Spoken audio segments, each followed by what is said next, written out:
The following is a Comfortably Zoned Radio Network production. We are back. Giants baseball, past, present, and future. I'm Ralph Tycho of the Comfortably Zoned Radio Network. And as per usual, the host of the show is the esteemed Michael Duca. Michael, how are you, sir? I'm well, thank you. Happy birthday to you. Oh, yes. Recording on this November 8th on the, and my grandmother would say, I'm 71 going on 72, she would have said. In other words, whatever age you were, they wanted you to grow up faster and get the fuck out of the house, I think.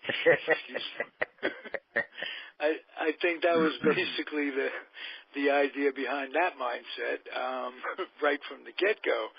And I figured it out quick, and I couldn't wait to get older. And now I'd like things to slow down a little bit, but what are you going to do? That's not going to happen.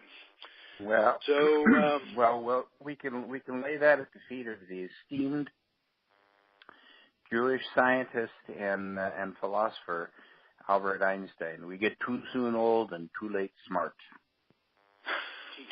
Did he say that really? I don't know. Yeah, well, he might have. That was. It'd be hard to prove. It'd be hard. Certainly, right enough to have come up with something like that. That's for sure. Michael, we're going to get into the Hot Stove League, and I think I found a way of doing it in my head. We'll see if it works. I want you to bless me with the 5 books you read, the 5 baseball books you read as a kid that fueled your passion for the game. Oh, boy. The 5 baseball books that I read as a kid. Yeah, in no particular order, and it doesn't have to be 5. It could be just 1 or 2 that you want to talk about, or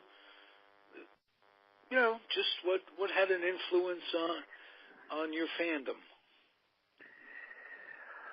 Well, how young do I have to be? 18 in most states. I mean, here's the problem, Ralph. If you take me back to my childhood, I might be able to remember the name of a book, but I'm not sure that I could tell you very much about what was in it. I know that when I was fairly young, I read Ball 4. I read The Bronx Zoo. Okay. I read Willie's Time. Oh yeah.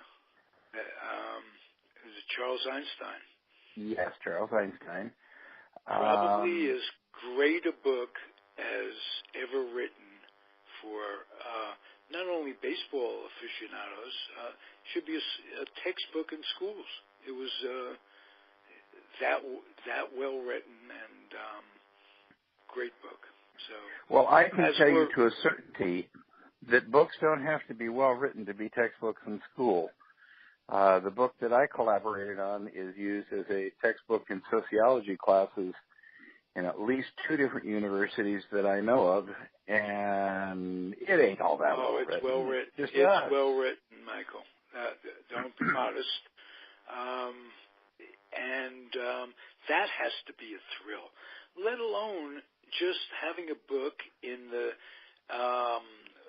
Library of Congress. And, just when I was a kid, it was the New York Public Library with the lions out in front of it. They're still there. It's still there, and you go in. They had the Dewey Decimal System, and I was absolutely, from an incredibly young age, because my family took me there and impressed upon me that you write a book and you get, just to have a book in the library, to have a book published is just a terrific goal to have in life. I'm here's a wonderful example of why that's true, utterly true. Walter Isaacson, who many people know of as Steve Jobs' biographer, oh, really? Has just yes, and former publisher of Time magazine. He has just come out with what he says will probably be the last biography he's going to write, which is on Leonardo da Vinci. And Bill Gates purchased one of Leonardo's notebooks many years ago and offered Isaacson the opportunity to research it, look through it, photograph it, whatever he needed to do for it. And Isaacson came away having looked at these 500-year-old notes written in mirror writing and all the sketches, and he came away with two lasting impressions. One was the paper was very expensive in Leonardo's day because he didn't waste a square centimeter of it. He filled all of it with something. And the other thing was paper is a really, really effective mechanism for archival storage. In other words, once you get yourself published, you're kind of hanging around forever. Right. Somewhere, so there's a copy of the book being thumbed through somewhere, all the time. It's on somebody's desk. It's on somebody's library. It's a gift. It's wonderful. What a feeling that has to be for you. Well, it's very, it was, first of all, it was shocking. When the book came out, it got some extraordinary reviews that we were very pleased to see. We got a nice review from the New York Times Review of Books. NPR, after a while, towards the end of the year, declared us to be their favorite book of the year, of any genre, any category.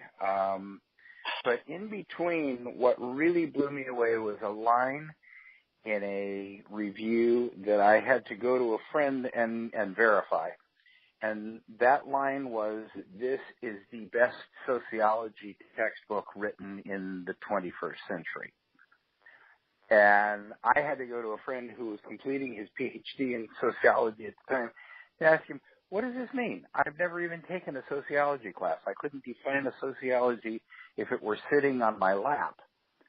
Is this true? And he said, oh, it's absolutely true. I'm already using it in my graduate seminars. He said, sociology is the study of society and how it functions, and in particular, how it establishes mores and governs behaviors. And your book, of course, takes baseball as a closed society and demonstrates why it is probably the best sociology laboratory we have. Well, that I've always jokingly said that baseball is a microcosm of life, but more importantly, life is a microcosm of baseball. I kind of jokingly said that. It's true, isn't it? It is. It is. Baseball in 1947 and 1948 initiated one of the most profound social changes in the history of the American experiment. And that was a move towards racial equality in the workplace. As you look back on that, you realize that it is an opportunity to show the society at large that a different way of doing things can work.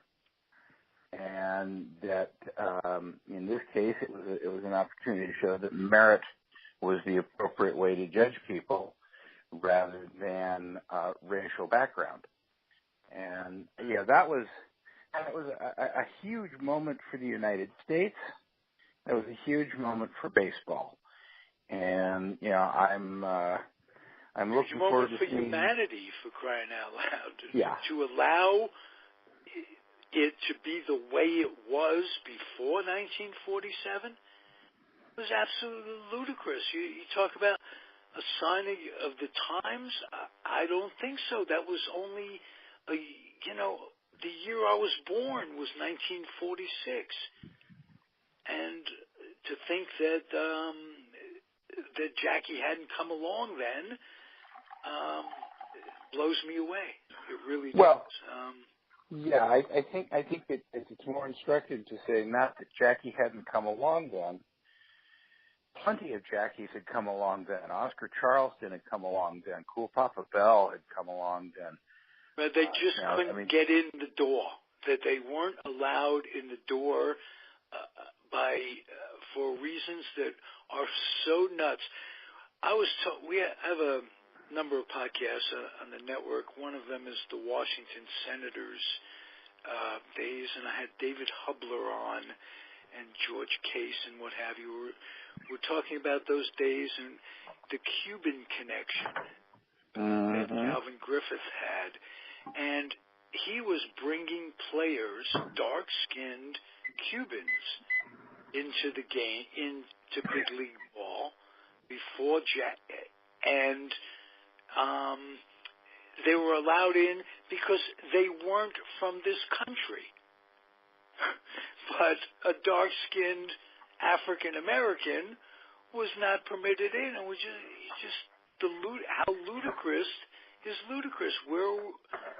What's with these people's mindsets? We've come a long way, and the only thing I want to add to that is that Martin Luther King identified Jackie Robinson as, when he was complimented on being the father of the civil rights movement. No, it wasn't me, he said. It was Jackie Robinson.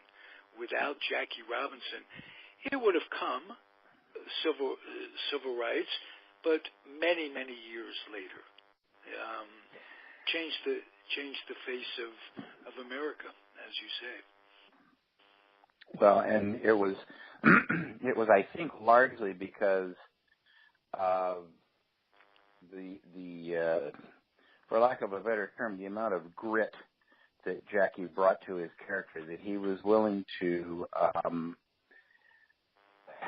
kind of do almost anything that it took to break the stereotypes that people had of blacks, whether it was him having to endure being mocked as a monkey or something like that, which of course but just for a year or two, Branch Rickey made him promise to turn the other cheek, but he kept all that inside of him.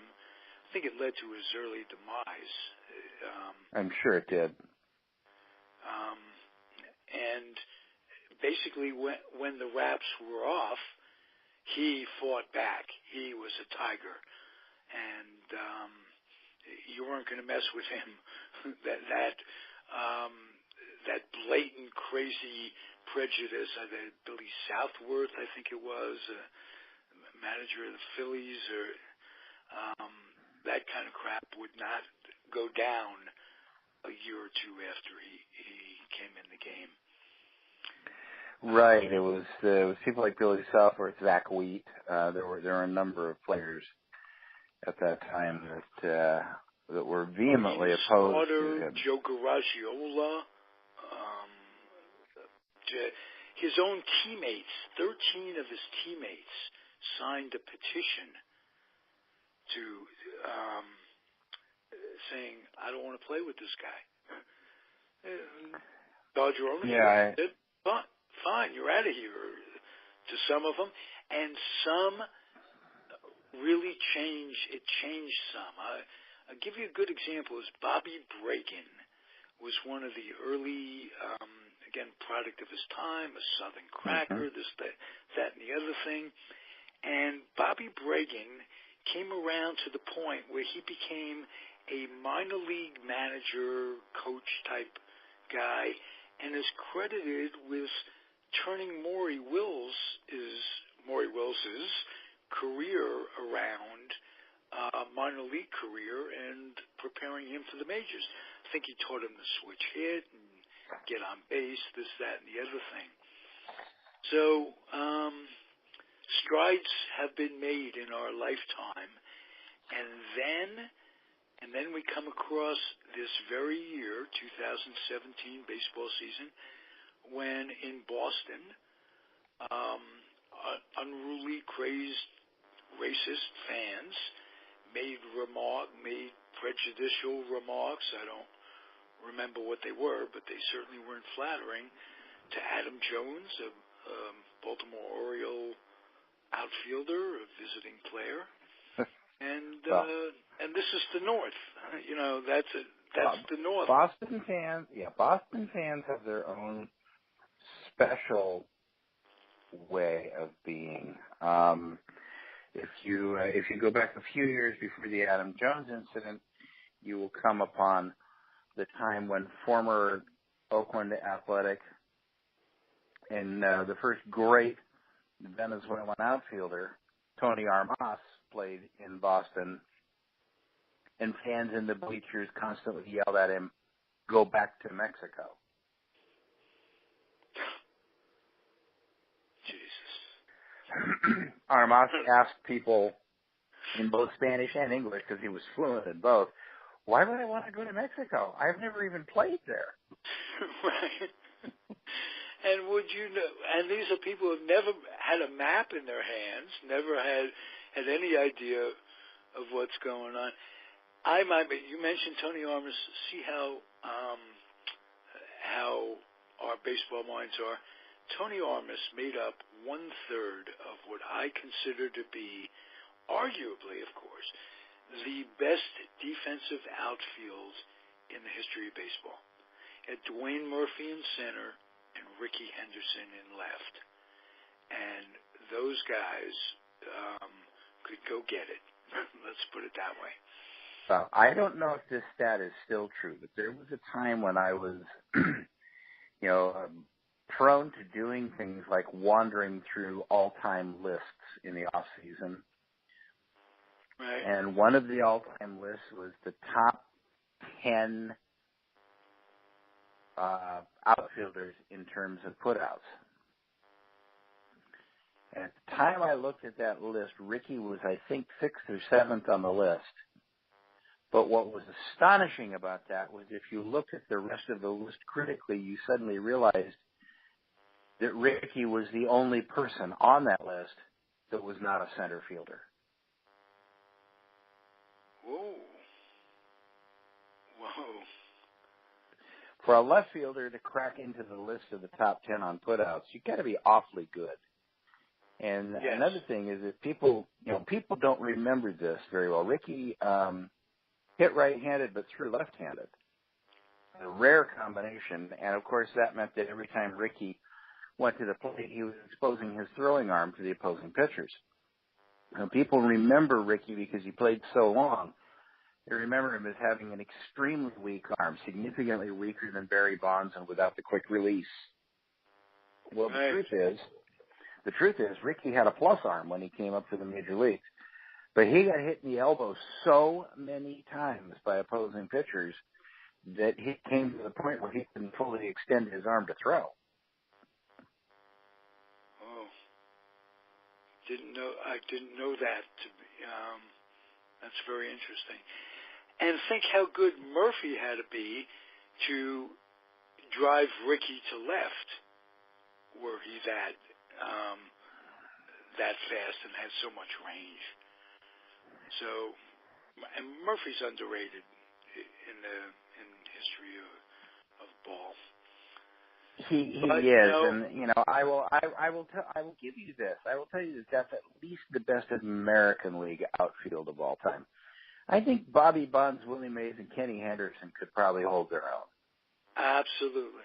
That I still picture in my mind's eye the photograph of Bobby and Willie going up on that chain link fence and candlestick in right center field, and it was like It was like Wilt and Bill Russell going up for a rebound. That the only way I can explain it. If you see the it was, and you know what? Willie says that was his greatest catch ever. Yeah, I believe it. I believe but boy, he made a few. He made one catch that inspired Branch Rickey, the opposing general manager, when in Brooklyn and New York, respectively, to write him a note saying the opposing player on the Giants to write him a note saying, I think it might have been against the Pirates, because Rickey was the general manager of the Pirates then, and he made a catch against the Pirates that Branch Rickey was inspired to say, I've been in baseball a long time. That's the greatest catch I ever saw. So, yeah. And then, and you talk about how... And then came Gary Maddox in center field with the Giants. Yeah. And I can't say they missed a beat, because Willie was getting a little older when... Yep. When the bell's curve went, one is coming out, like the song goes, one Robbie coming in, one going out. One great center fielder going out, one great center fielder coming in. Maddox was terrific. And he was succeeded by Larry Herndon. Yes, who made the only unassisted put out at second base I've ever seen by a center fielder. Well, he came flying in, I assume, and just beat the guy back. He came flying in, shoestring the ball, and beat the guy back to the bag. Wow. I wonder if is that the only one in the history of baseball? I doubt it. I doubt it. There's a lot of history to baseball. Yes, and contrary to popular belief, I have not seen most of it. So you didn't know this. You didn't know Zach Wheat, the Prejudice guy, of first person. This is I didn't hear that. But I worked for his son. Oh, wow. I worked for his son, Bill Wheat, who lived here in Oakland. And you talk about how our minds work, and especially during the Hot Stove League. The minute that you mentioned Branch Rickey in Pittsburgh, one of Branch Rickey's most memorable lines of all time came to mind. And that was when Ralph Kiner, 1953 or 54, was it, hit 56 home runs? Right. Is that right? And contract time came around, and Rickey offered him a contract with no raise. And Kiner looked at him and said, Mr. Rickey, I hit 56 home runs last year. Don't you think I should get at least, like maybe a $1,500 raise? And Rickey looked at him and he said, son, if we finish last with you, we can sure as hell finish last without you. Yeah, pre-union. Mm-hmm. Do you know how many bucks the union has in their pension fund? They've got it's in the billions of dollars. No exaggeration. I don't remember the exact number, but it is in the billions. It is perhaps the strongest union in the world. Well, I can tell you that my wife works for the Giants in the front office as manager of guest services, and Major League Baseball is just about the last entity around that has a defined benefit pension plan. In other words, you take your average salary for the last 5 years of your work, and you multiply that times 3%, times the number of years you worked there, and that's what your pension's going to be. Now they have, since she joined the team, baseball has somewhat limited access to that pension plan, but it's, in her case, it's still fully there. And believe me when I tell you, I was shocked to find that in 2012 that was still something that could be said, that there was a defined benefit pension plan anywhere. It used to be that everybody's union plan was like that, but now the union that I belong to for television has a 401k.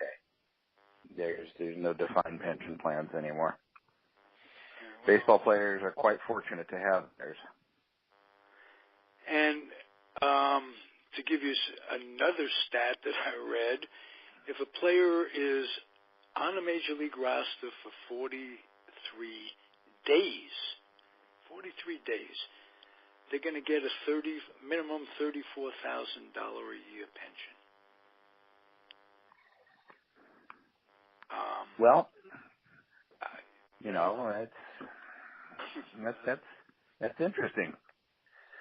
I guess if you're on a major league roster for 43 days, that's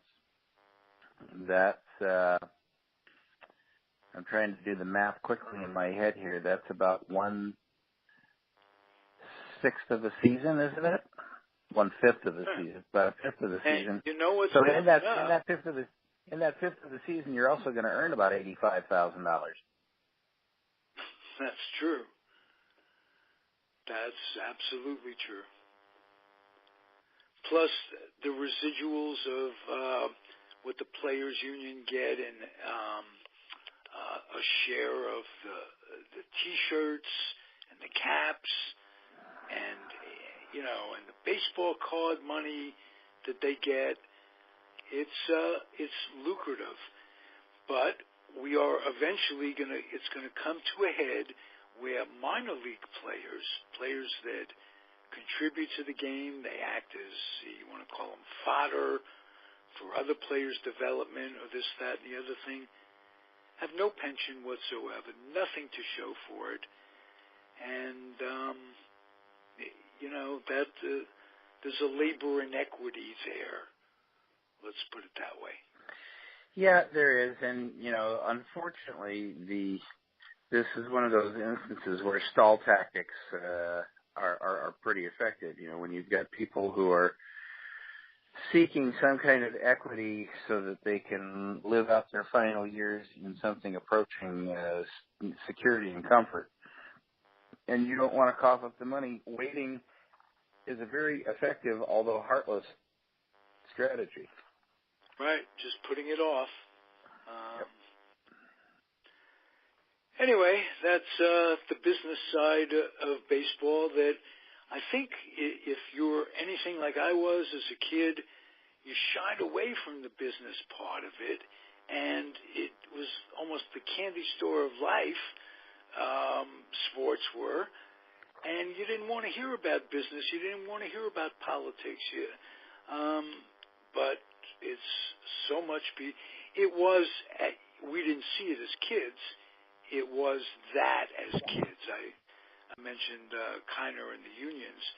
Kiner, Robin Roberts, these guys, they had to fight tooth and nail to get union benefits, to get any kind of minimum wage, and to say nothing of the fight for free agency, so a player like Curt Flood wouldn't have to be tied up for his career and playing in a place that he didn't want to play in for one reason or another. So it's changed. And following today's theme of free association, that leads us to the just announced Veterans Committee ballot for the Hall of Fame. Will this finally be the year that Marvin Miller is inducted? Oh, I hope so. It's criminal that it's posthumously, but it's something that, I mean, if you want to talk about writing the best sociology textbook of the 21st century, I think Marvin Miller might have been the best sociology textbook of the 20th century. To bring the tactics of labor organization that he used for the United Steelworkers into Major League Baseball was an absolute quantum leap in understanding. I don't think, goodness gracious, just think of the terminology that we had in baseball. Somebody who was promoted to the major league was known as a farmhand. Right.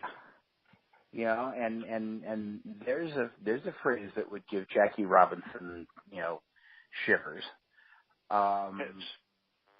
You know, so it was an interesting system all the way around. Players were thought of as chattel and were owned outright. You know, if the player wasn't owned, at least the rights to his services were owned in perpetuity, which, you know, I mean, you didn't have to manumit the player at the end of his career. You could just release him. But other than that, that sounds remarkably like indentured servitude. Right. I wasn't going to bring it up, but we've pushed the labor thing to the point where I must. I don't know if you know Doug Gladstone's work. I don't. Okay, Doug Gladstone wrote a book a while back called A Bittersweet Cup of Coffee. It's about players, and he wrote it about 10 years ago, and he's still fighting the fight. There are approximately 500-plus players who were pre-1980 players. So that at that time, you had to have 4 years of pension, 4 years of service to get a pension. Anyone that fell short of that didn't qualify. At all. At all. There was no partial vesting. I think it was 1982, the pension committee and Major League Baseball combined in doing something that was terrific, incredibly magnanimous, uncalled for, when they retired Jackie Robinson's number, 42, for everyone. They swore that they were going to take care of the players that played in the Negro League. They called it that, of course. Everybody, you know that, but everybody may not. It's that was the name of the leagues, the Negro Leagues, and these were players that, of course, did not have access to the majors because they hadn't the line hadn't been crossed yet. And they gave these players small pensions. Didn't amount to all that much, but they were grateful for it, and it was a wonderful thing to do. Well, Doug Gladstone brought to light that there were X number of players, 500 plus, he estimates it at, who were every bit as worthy of being pensioned, of some sort of pension, as the Negro League players. I mean, who were incredibly entitled to benefits because of their situation. And these players are being denied any sort of benefits. I think they've come to an agreement where some of them have settled for $600 a quarter with a maximum of $10,000 over the course of a lifetime, and no benefits passed on to the player's family when they die. Now, a number of these players, you and I would certainly recognize, but they were instrumental. I'll give you an example. Stork Theodore, Jim Quails, who broke up Seaver's no-hitter, is among these players. Aaron Pointer, I had him as a guest recently. Aaron Pointer played 6 or 7 years with the old Houston Colt 45s, and then when they became the Astros, and he later became an NFL ref.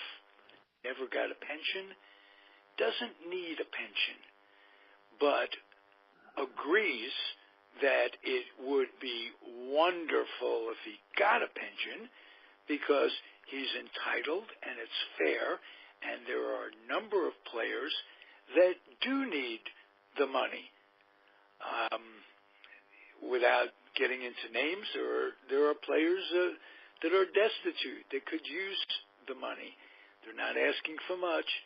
They're asking to be included in a pension fund that, again, has over $2 billion. So it's a big thing. The people in charge of the Players Association, which is their union, Steve Rogers and Harold Reynolds, are the biggest player, the biggest force that comes up against these players. And it has to be done through the union. And there's an irony that Harold Reynolds has an older brother named Mike who played in the big leagues and never got a pension. So it's a strange world. These Steve Rogers and these people are developing a certain karma, and it comes back at you. There are a lot of the money wouldn't come out of current players' funds. It would cost them nothing, and yet the fight continues. So I wanted to mention that